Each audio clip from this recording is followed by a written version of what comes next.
Hey everyone, so in this video I am going to be showing you how I do my crochet braids from beginning to end. There's no jump cuts.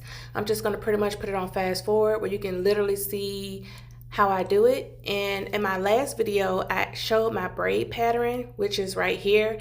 I know this looks super crazy and like on the last video, I was using extensions because my hair was so short.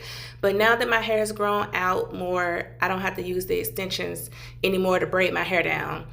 And my braid down looks much neater than it does right here. But anyway, I say all that to say, I will have that video linked down below where you can see how I did the braid pattern. And in this video, I'm going to be showing you, as I said, from beginning to end of how I install my crochet braids.